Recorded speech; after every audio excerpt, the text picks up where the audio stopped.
Mathur SNDP ശാഖായോഗം Vadakkanchery യൂണിയന്റെ നേതൃത്വത്തിൽ ശ്രീനാരായണ ഗുരുദേവ വിഗ്രഹ പ്രതിഷ്ഠയുടെ വാർഷികാഘോഷം സംഘടിപ്പിച്ചു.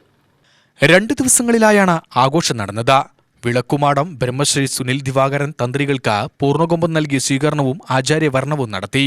തുടർന്ന് നടന്ന പരിപാടി SNDP യോഗം Vadakkanchery union secretary KS Sreejesh ഉദ്ഘാടനം ചെയ്തു. ഭഗവാന്റെ ചൈതന്യത്തെ ഈ പുണ്യ സങ്കേതത്തിലേക്ക് നമ്മൾ ഒരുപാട് വർഷക്കാലം ആഗ്രഹം കൊണ്ടു നടന്ന മനസ്സിൽ ആ ആഗ്രഹം പൂർത്തീകരിച്ചതിൻ്റെ 2ാമത് വർഷമാണ്. ആ ദിവ്യമായിട്ടുള്ള ചൈതന്യം നമ്മുടെ ഹൃദയങ്ങളിലേക്ക് പകർന്നെടുക്കുവാൻ വേണ്ടി നമ്മുടെ തന്നെ മണ്ണിൽ നമ്മൾ ഒരുപാട് കഷ്ടപ്പെട്ടിട്ടല്ലേ കൊണ്ടുവന്നത് അല്ലേ? അതിന് 2ാമത് വാർഷികമാണ്. ഇത്ര ഹാപ്പി ആകുമ്പോൾ പോരാ, കസേരകൾ ഒഴിഞ്ഞു കിടക്കുകയാണ്, തിരക്കാണല്ലേ നമ്മുടെ ആളുകൾക്ക്. സെക്രട്ടറിക്കും പ്രസിഡന്റിനൊക്കെ വിഷമമുണ്ട് കേട്ടോ അങ്ങനെ ഇങ്ങനെ ചെയ്യുമ്പോൾ. ശാഖാ പ്രസിഡന്റ് C സുരേഷ് അധ്യക്ഷനായി.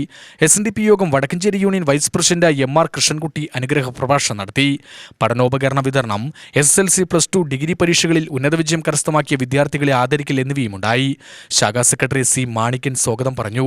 സർവൈശ്വര്യപൂജ, ഗുരുപുഷ്പാഞ്ജലി, മഹാഗുരുപൂജ, ഗുരുപ്രസാദ് വിതരണം എന്നിവയുമുണ്ടായി. വെള്ളിയാഴ്ച കാലത്ത് അഷ്ടദ്രവ്യ മഹാഗണപതി ഹോമം, വിശ്വശാന്തി ഹോമം, കലശപൂജ, ഗുരുപുഷ്പാഞ്ജലി, മഹാഗുരുപൂജ, ഗുരുപ്രസാദ് വിതരണം എന്നിവയും പ്രഭാഷണം, കലാപരിപാടികൾ എന്നിവയുമുണ്ടായി. UTV news, Palakkad.